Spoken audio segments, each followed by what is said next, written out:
안녕하십니까, 이미정 권사입니다. 제가 불국교회에서 내비게이션 성경 공부 강의를 맡은 지 거의 7년째 돼가는 것 같아요. 그동안 동영상을 제작해서 올려주면 워낙 내비게이션 전 과정의 기간이 길기 때문에 수업이 빠질 때도 찾아볼 수 있고 해서 좋겠다 하는 요청들을 많이 해주셨는데, 제가 교육자 입장이 아니고 평신도 입장에서 그게 좀 부담이 돼서요. 그냥 웃음으로 넘기곤 했는데, 이번에 뜻하지 않은 코로나 사태로 인해서 모든 양육이 멈춰선 지 벌써 3개월이 됐어요. 마더와이즈나 뿌리반이나 전도폭발 같이 소그룹으로 진행되는 양육은 언제 재개될지 가늠할 수 없는 상황이 됐기 때문에 강의식으로 진행하는 내비게이션이라도 동영상으로 제작해서 올려야겠다 하는 그런 마음의 움직임을 주셔서 이렇게 준비하게 됐습니다.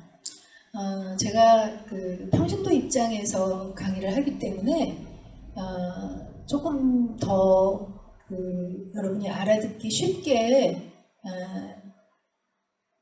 강의할 수 있는 그런 또 장점이 있다고 생각하고 그냥 부담을 내려놓고 동영상을 제작하려고 합니다.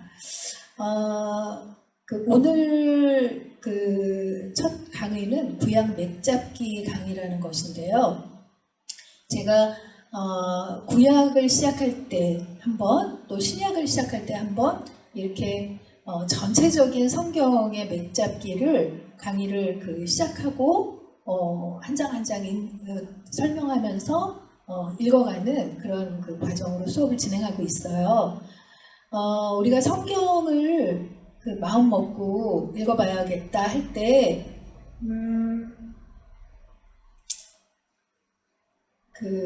흐름이 이렇게 쭉쭉 끊기는 것을 느낄 수 있거든요.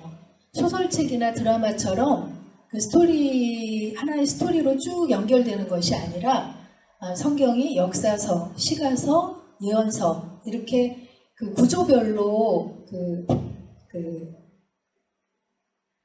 구조가 이렇게 그런 종류별로 편성이 되어 있기 때문에 처음부터 읽다 보면, 창세기부터 읽다 보면 어느 정도 스토리가 이어지는 것 같다가 이렇게 뚝뚝 끊겨지는 그런 경험을 하게 되거든요. 그래서 성경이 이해하기 어렵다 이렇게 말씀하시는 분들이 많죠.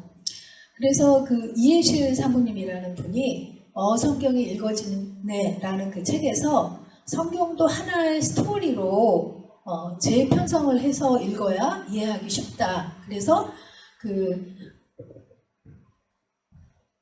창출민수 삿삼왕 데라드라는 구약의 성경 목록 중에서 10개의 성경을 뼈대로 잡아서 전체적인 흐름을 이 창출민수 삿삼왕 데란으로 이어가고 그 사이사이에 동시대에 쓰여진 성경 목록을 끼워 읽게 하는 식으로 그렇게 재편성을 했어요. 그래서 이렇게 하나의 스토리로 이어서 구약을 읽으면 이해가 쉽다 해서 이렇게 편성을 하게 됐는데, 지금 여기서 동그라미로 쳐진 것이 역사서들이거든요.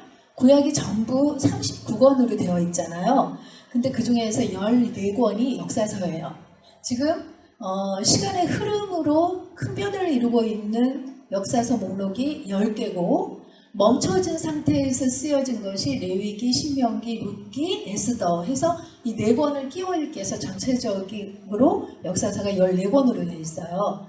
그리고 시가서, 시의 형태와 내용으로 되어 있는 성경 목록이 구약에 4권이 있는데, 욥기를 같은 시대에 쓰여진 창세기와 같은 시대에 쓰여졌고, 그 다음에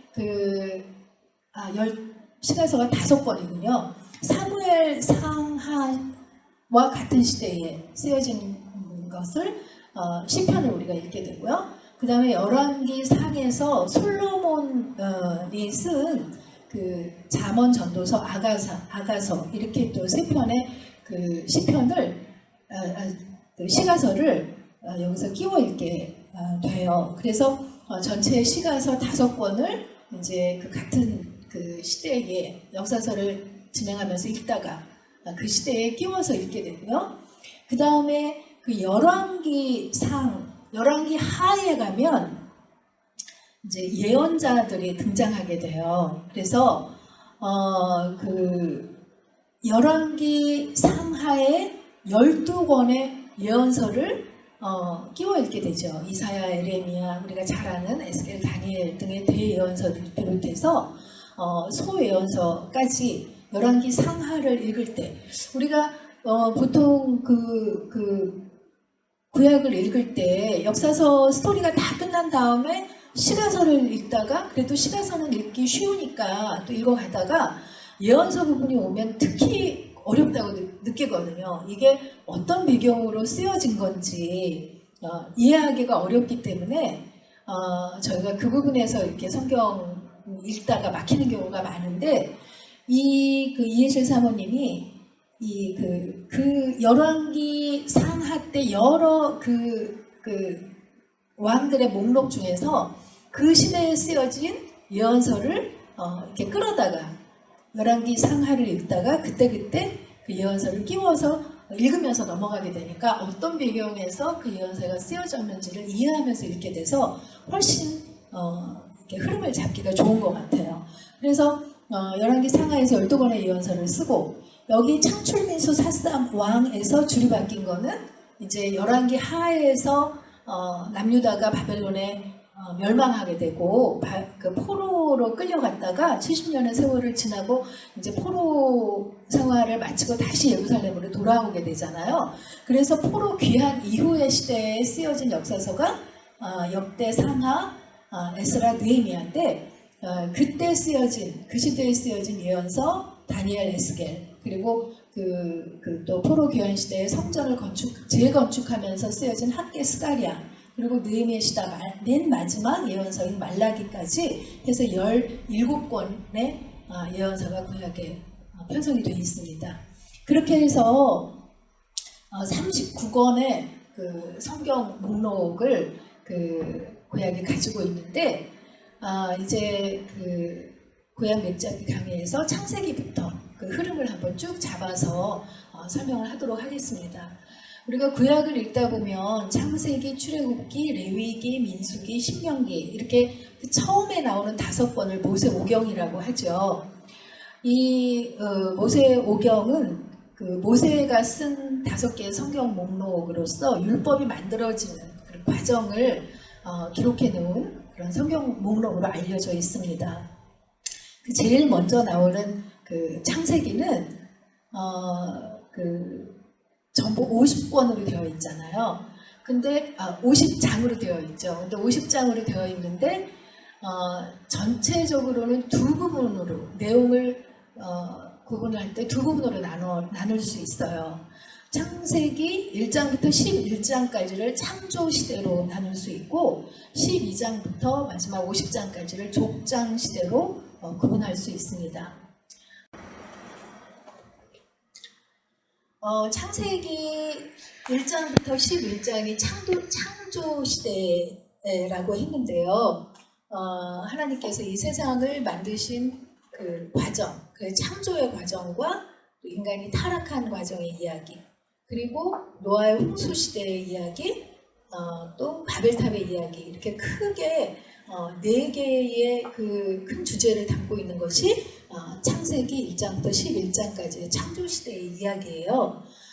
그리고 창세기 12장에 여기 갈대아 우르에서 살고 있던 아브라함의 이름이 11장 말미에 등장을 하고 12장부터 그 아브라함이 아버지 그 데라와 함께 그 하란으로 그 이동을 한 다음에 하란에서 하나님께서 내가 내게 지시할 땅으로 가라 라는 그 음성을 듣고 그 음성에 순종해서 갈 바를 알지 못하고 출발해서 가나안 땅 세겜에 이르러 그 하나님 앞에 제사를 드리는 그런 그 진행을 하게 됩니다. 그 아브라함을 하나님이 택하셔서 너는 복이 될지라 하고 그 축복하시면서 그 가나안으로 이동을 시키셨는데요. 우리가 그 학창 시절에 그 사회 시간에 그 나라의 3요소라는 것에 대해서 공부를 할 때 나라를 구성하려면 먼저 백성이 있어야 하고 영토가 있어야 하고 또 그 나라를 다스릴 주권이 있어야 한다. 그래서 나라의 3요소를 백성, 영토, 주권 이렇게 배웠거든요. 근데 하나님께서 그 하나님 나라를 그 어떤 모델 나라를 세우고 싶으셨던 거예요.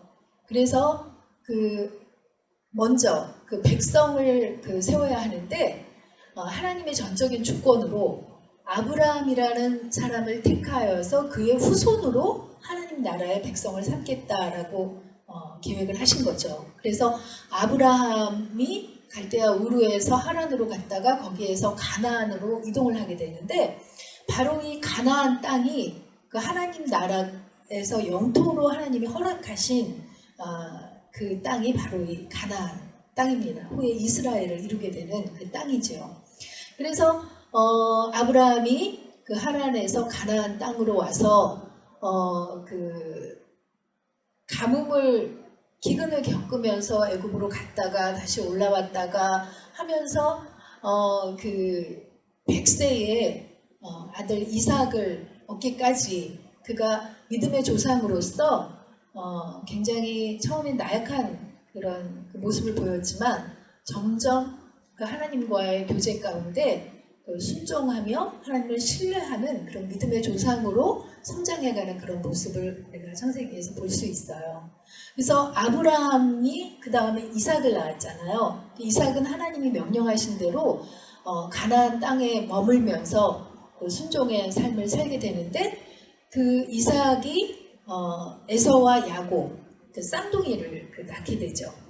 그런데 그 쌍둥이 중에 큰 간발의 차이로 먼저 태어난 에서가 그 축복권을 이어받지 못하고 에서의 발꿈치를 잡고 태어난 야곱이 그 하나님 나라의 계보를 이어받게 되죠. 그래서 야곱이 그 장자권을 그 형에게서 그 자기가 빼앗기 위해서 거짓으로 이렇게 형을 속이고 아버지를 속이는 바람에 그 밧단아람 그 처음에 그 아브라함이 아버지와 함께 머물렀던 이 하란 땅까지 그 도피를 하게 되죠. 그 에서를 피해서 에서의 분노를 피해서 그래서 그 밧단아람에서 20년이라는 세월을 지내면서 레아와 라헬이라는 두 아내 그리고 그녀들의 그 여종들에게서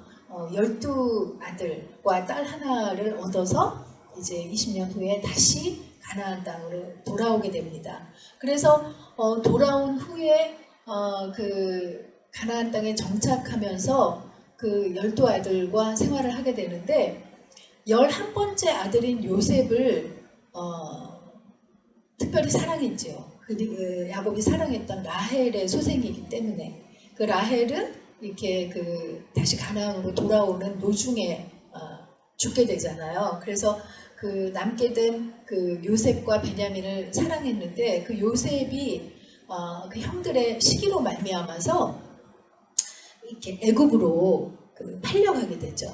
그래서 여기 지금 지도에도 이 창, 새, 기 그래서 창세기의 무대가 이렇게 이루어진다고 지금 표시를 해두고 있는데요. 처음에 그 에덴 동산 그 창조의 시대를 이룬 에덴 동산이 이 유브라다의 강과 티그리스 강 이 근처에 있었을 것이다라고 학자들이 추정을 하거든요. 그래서 창조 시대로부터 이렇게 아브라함이 이동한 그 가나안 땅 그리고 그 마지막 창세기의 마지막 인물은 요셉이 갔던 애굽까지가 창세기의 무대라는 거예요. 그래서 아브라함, 이삭, 야곱, 요셉 이렇게 그 네 명의 그 축복의 계보를 따라서 그들의 이야기가 창세기 후반부 12장부터 50장까지를 이루고 있습니다. 그 50장, 12장부터 50장까지의 창세기 후반부의 이야기를 족장 시대라고 흔히 이야기를 하고 있어요. 그래서 이 창세기가 창조 시대와 족장 시대에 그 하나님께서 백성으로 택하신 백성들이 어떻게 그 수를 불려가는지의 그 토대가 되는 이야기를 창세기에서 기록을 한 것이죠.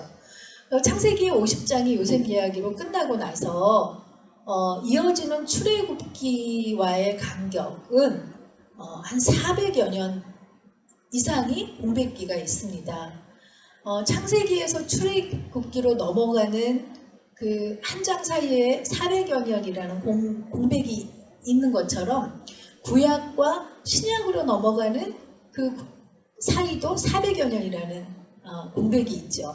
그리고 그 공백 후에 출애굽기 시대에서 이스라엘 민족의 구약의 구원의 역사를 다루는 것처럼 신약에서도 공백 기간 후에 예수님께서 전 인류를 구원하시는 구원의 역사를 다루는 이런 좀 평행이론처럼 이렇게 비슷한 내용이 이렇게 반복되고 있는 것을 볼 수 있습니다. 어쨌든 출애굽기의 역사는 그 모세의 탄생으로 시작이 되죠. 출애굽기는 전체가 40장으로 되어 있는데 출애굽기도 두 부분으로 나눌 수가 있어요.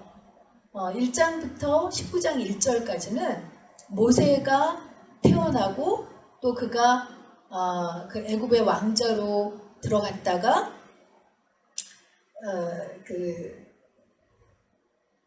애굽 사람을 죽이고 광야로 도피해서 떨기나무에서 하나님의 부르심을 받아서 그 애굽의 그 종살이를 하고 있는 이스라엘 백성을 구원해서 이렇게 시내산까지 그 인도에 오는 그 과정이 19장 1절까지의 내용이에요.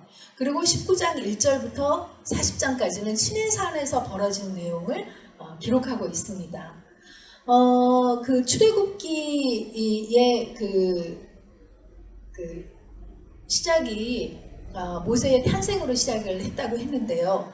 창세기의 마지막에서 요셉이 애굽의 총리가 돼서 온 그 주위가 다 기근으로 허덕일 때에 미리 하나님께서 주신 그 지혜로 그 양식을 예비했다가 구원의 역사를 일으킨 그 요셉이 애굽에서는 굉장히 존경받고 그 창세기 마지막 때에 그 가나안 땅에서 기근을 견디지 못한 야곱과 그의 일가족 70명이 요셉의 초대로 애굽으로 와서 그 고산이라는 곳에서 그 거주하게 되는 것으로 창세기가 끝을 맺어요.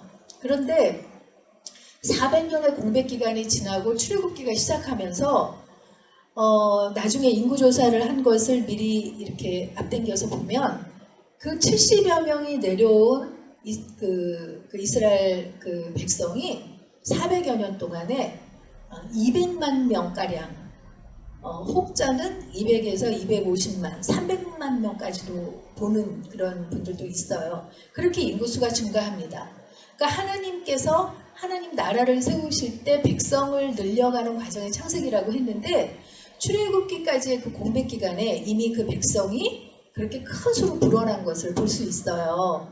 물론 하나님께서 영토로 허락하신 곳이 가나안 땅이라고 했는데 그곳에서 200만 명으로 불어난 것이 아니라 애굽으로 이주한 다음에 그렇게 많은 수가 불어난 것이죠. 왜 가나안에서 수를 불리지 않고 애굽으로 이주시키셨을까 하는 것을 그 많은 학자들이 얘기를 하는데 이 가나안 땅이 당시에 너무나 음란한 그런 종교 문화로 죄에 가득한 그 곳이었는데 이스라엘 백성들, 그때 소수에 지나지 않았던 이스라엘 백성들이 그 가운데서 순수성을 지켜나가면서 그 수를 불리기가 어렵다고 생각하시는 하나님께서 애굽에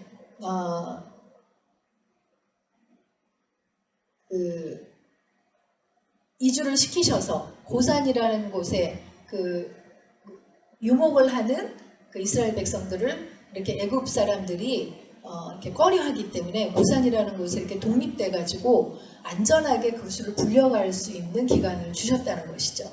그런데 400년간의 공백 기간이 흐른 다음에 애굽은 원래 굉장히 내란이 잦은 그런 나라로 유명하거든요. 요셉 시대의 왕조에서 다시 이렇게 까만 피부를 가진 그런 왕조로 바뀌면서 이스라엘 백성들에 대한 고마움은 예전에 잊은 지 오래되고 다만 애굽 땅에 들어온 소수 민족의 하나로서 너무 수가 아주 급격한 속도로 불어나는 자칫 잘못하면 전쟁이 일어나면 적들과 손을 잡고 자신들에게 위협이 될 수 있는 그런 존재라고 생각을 해서 강제 노역식으로 굉장히 이스라엘 백성들을 힘들게 했던 것이죠. 그래서 이스라엘 백성이 하나님 앞에 부르짖는 기도의 소리를 하나님께서 들으시고 모세를 세우셔서 출애굽시키는 과정이 출애굽기의 과정으로 기록이 되어 있습니다. 10가지의 재앙을 애굽의 바로 앞에서 펼치면서 하나님 되심을 보여주시고 풍부한 노동력을 하루아침에 떠나라고 할 리가 없잖아요. 그래서 바로가 몇 번을 이렇게 반복하면서 그들을 붙잡았지만 결국 10번째 재앙, 장자를 치는 재앙 앞에서 그들이 떠나는 것을 허락하게 되죠. 그래서 홍해바다를 건너서 시내산으로 오게 된 것이 19장 1절까지의 내용이에요.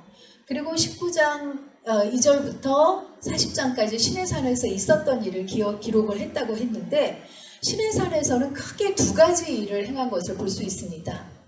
첫 번째는 하나님께서 하나님 나라를 만들 때 이미 백성도 이제 수를 채웠고 하나님 나라로 허락해 주신 가나안 땅, 하나님 나라의 영토로 허락해 주신 가나안 땅으로 지금 이동하고 있는 과정이잖아요. 그런데 이제 마지막 한 가지 주권, 나라를 다스릴 법, 주권을 주셔야 하잖아요. 그래서 시내산에 도착했을 때 나는 너희를 창조한 창조주 하나님이라고 밝히시고 내가 주는 율법대로 너희가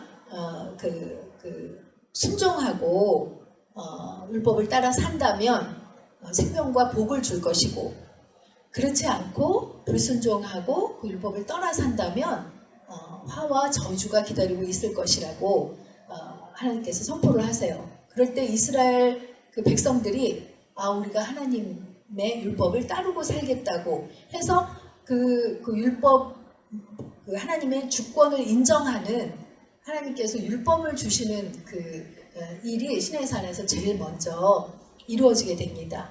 그래서 율법을 주시고 그 다음 2번째는 하나님께서 무소부재하시고 이 땅 어느 곳에나 다 계시지만 하나님이 실제로 이 땅에 현존하시는 그곳을 상징적으로 보여주시기 위해서 성막을 짓게 하십니다.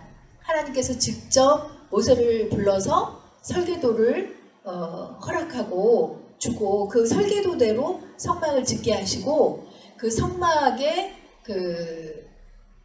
언약궤 위에 속죄소라는 곳이 하나님이 임재하시는 곳이라고 이렇게 의미를 부여하게 되죠. 그래서 시내산에서 2가지 일은 첫 번째는 율법을 받게 되고 2번째는 성막을 짓는 과정이 기록되어 있어요. 그래서 출애굽기 40장까지 저는 처음 어렸을 때 이제 성경을 읽을 때 출애굽기가 애굽에서 나와서 가나안까지 가는 과정이 출애굽기인가 보다. 제목이 출애굽기니까요. 그렇게 생각을 했는데 실제로는 지도를 향해서 보면 통해서 보면 애굽에서 시내산까지 오는 여기까지가 그 출애굽기의 기록인 거죠.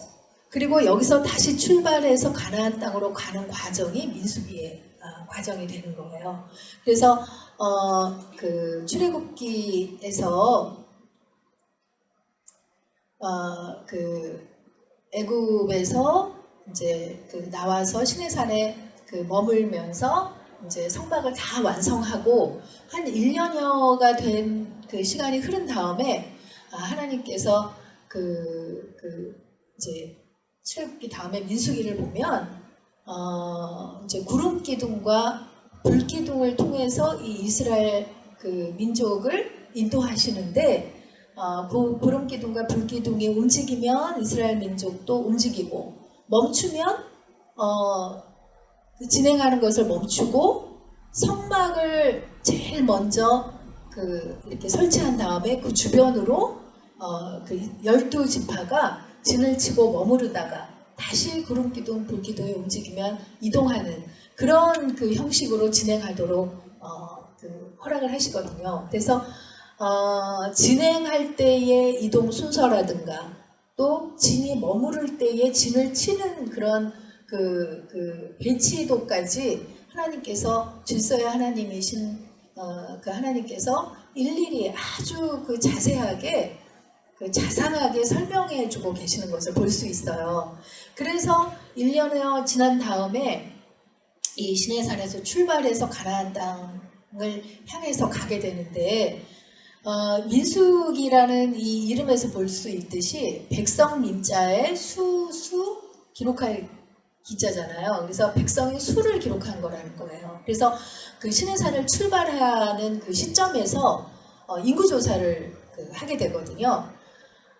인구조사를 하는데 장정만 60만 가량이라는 것을 알게 됩니다. 12지파의 인구를 조사하니까 20세 이상의 장정만. 왜 이런 기준으로 그 인구조사를 했냐면 이 가나안 땅이 비어있는 땅이 아니잖아요. 여기에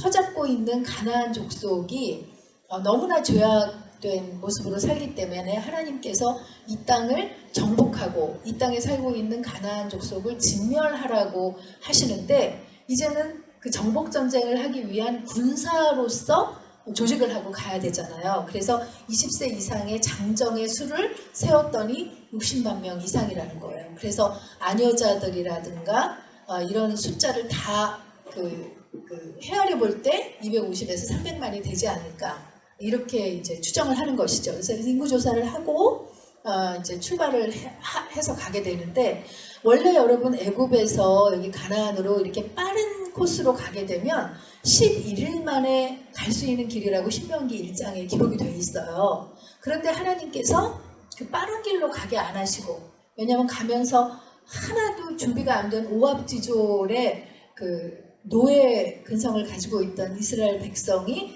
가서 전쟁을 하고 정복해서 들어가기는 어렵다고 생각하셨기 때문에 시내산으로 인도하셔서 율법도 주시고 성막도 짓고 여러 가지 체제도 이렇게 갖추게 하시고 하나님께서 레위기라는 그 성경 목록을 또 허락을 하셔서 모세가 기록을 하게 되는데요.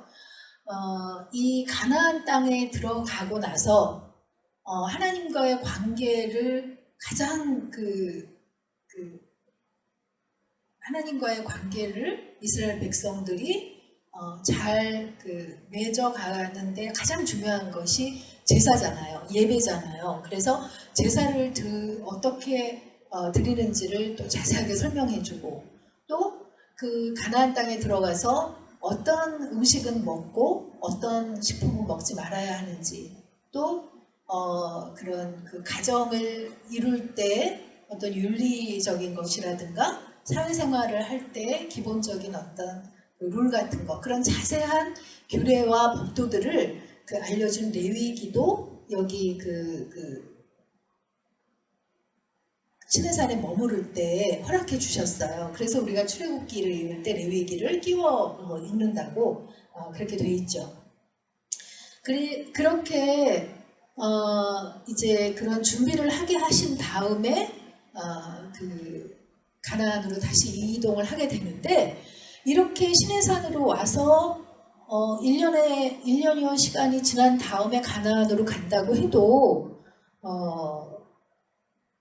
40년이라는 기간은 걸리지 않을 거리라는 거죠. 그런데 왜 광야 생활이 40년이 됐느냐 하면 바로 이 가데스 바네아에서 있었던 사건 때문입니다. 이 가데스 바네아가 중요하니까 여기 그 모든 지명들이 생략됐는데 여기 가데스 바네아만 여기 기록이 되어 있어요. 시내산에서 이동해서 여러 가지 사건들을 거친 다음에 가데스 바네아를 가게 되는데 여기서 이제 그 가나안으로 들어가는데 그 오래 걸리지 않는 지점에 왔기 때문에 정탐꾼을 보내게 되죠.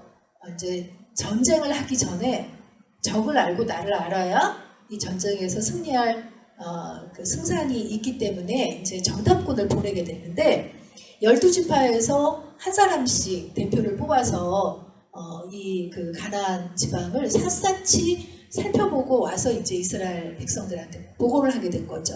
그런데 우리가 잘 알듯이 갈렙과 여호수아 두 사람만 저들은 우리의 밥이다. 하나님께서 허락하신 그 땅이다 하고 보고한데 반해서 10명의 그 정탐꾼들은 저 땅에 있는 그 안압 자손들, 그 거인들에 비하면 우리는 마치 메뚜기와 같은 그 존재에 지나지 않기 때문에 절대 저들과 전쟁에서 이길 수 없다라는 그런 부정적인 보고를 하게 되는 것이죠. 그런데 이스라엘 백성이 갈렙과 여호수아의 말을 따르지 않고 그 10명의 보고를 들은 다음에 우리를 애굽에서 끌고 와서 여기 와서 죽게 하려고 하느냐 하면서 나중에는 그 모세와 아론을 돌로 쳐서 죽이려고까지 하니까 그동안에도 출애굽의 많은 그 과정 속에서 하나님께서 그 바로 앞에서 10가지 재앙도 베푸시고 홍해 바다도 가르시고 마라의 쓴물도 단물로 바꾸게 하시고 르비딤에서도 그 바위를 쳐서 물을 내게 하시기도 하고 만나와 메추라기를 주시기도 하고 하는 그런 수많은 기적들을 경험했음에도 계속해서 불만하고 하나님을 언짢게 했지만 그 모세의 중보로 말미암아 여태까지 하나님께서 이렇게 참고 넘어오셨잖아요. 특히 시내산에서는 그 모세가 하나님 앞에 40일 올라가서 그 율법을 두 돌판에 새겨가지고 내려오는 그 때를 참지 못하고 아론을 중심으로 금송아지를 만들어서 그 우상 숭배를 할 때는 하나님께서 너무 분노하셔서 이들을 멸하고 모세 너의 후손으로 다시 내 백성을 만들겠다 했지만 모세가 간청하고 중보함으로 하나님께서 그 뜻을 돌이키시고 여기까지 왔는데 이 가데스 바네아의 정탐꾼 사건에서는 하나님께서 너무 진노하셔서 너희 말이 내 귀에 들린 대로 내가 행하리라 라고 민수기 14장에 말씀하시잖아요. 그래서 너희 중에 20세 이하의 어린 자녀들 2세대들 말고 20세 이상의 그 사람들은 전부 너희 말대로 이 광야에서 죽음을 당할 것이다. 그 후에 그 20세 이하의 2세대들만 가나안 땅에 들어갈 것이다 라는 그 징계를 내리시죠. 그 징계를 받고 나서야 이 이스라엘 백성들이 아니라고 하나님 우리 순종하겠다고 다시 진행해서 가겠다고 하지만 이미 때는 늦은 것이죠. 그래서 이해실 사모님의 그 표현에 의하면 하나님께서 말씀하신 대로 1세대들이 다 죽기를 기다린 기간이 이 광야의 40년의 기간이라는 거예요. 그래서 구름기둥과 불기둥이 움직이질 않은 것이죠. 그래서 그 40년의 세월이 흐르면서 이 광야에 수많은 그 무덤들만 돌무덤들만 많이 생기고 1세대들이 거의 다 죽은 다음에 이제 그 가데스 바네아 근처에서 움직여서 다시 이제 가나안 땅을 향해서 출발하게 됩니다. 그래서 민수기의 후반부에는 드디어 이제 진행을 하게 돼서 가나안 땅에 이 요단강의 동편인 모압 평지 쪽으로 이동을 하는 이야기가 기록이 돼 있어요. 그래서 이동하는 중에 아론도 죽고 모세도 이 가나안 땅에 들어가는 것을 허락받지 못했기 때문에 이 요단강 동쪽의 나라들을 정복하는 일까지 하고 요단강 동편을 도시파 반에게 나누는 분배하는 일까지 하고서 모세는 이제 가나안 땅에 들어가지 못하고 죽음을 맞게 되는데요. 이 민수기의 끝부분에 동쪽의 땅을 정복하고 분배하는 이야기가 기록이 되어 있죠. 그런데 우리가 그 민수기 부분에서 진행하는 부분에서 창출민수하고 여호수아로 넘어가기 전에 이 신명기를 또 민수기에 끼워서 읽는 형식으로 읽게 되거든요. 왜냐하면 신명기는 시간의 흐름의 내용을 기록한 성경 목록이 아니라 이 모압 평지에서 가나안 땅에 들어가는 것을 허락받지 못한 모세가 이 느보산 꼭대기에서 가나안 땅을 바라보면서 세 편의 고별 설교로 이스라엘 민족에게 남긴 기록이 신명기이기 때문에 그렇습니다. 그래서 신명기에서는 신자가 다시 되도 반복한다는 신자거든요. 그러니까 먼저 출애굽의 과정, 여기 지금 모압 평지에 모여 있는 이스라엘 백성들은 2세대들이잖아요. 여기 모압 평지에 모여서 민수기 끝부분에 인구조사를 또 한 번 하게 되거든요. 시내산에서 출발할 때 민수기 첫 부분에 인구조사를 했을 때 장정만 60만 명가량이라고 했는데 1세대가 다 죽고 이제 2세대들로 가나안 땅으로 들어가기 전에 인구조사를 다시 했더니 거의 비슷하게 광야에서 1세대가 다 죽었음에도 그동안 낳기도 하고 장성하기도 한 20세 이상의 장정들이 또 60만 명가량이 된 거를 볼 수 있어요. 60만 명가량, 역시 한 250만 명가량의 그런 이스라엘 백성들에게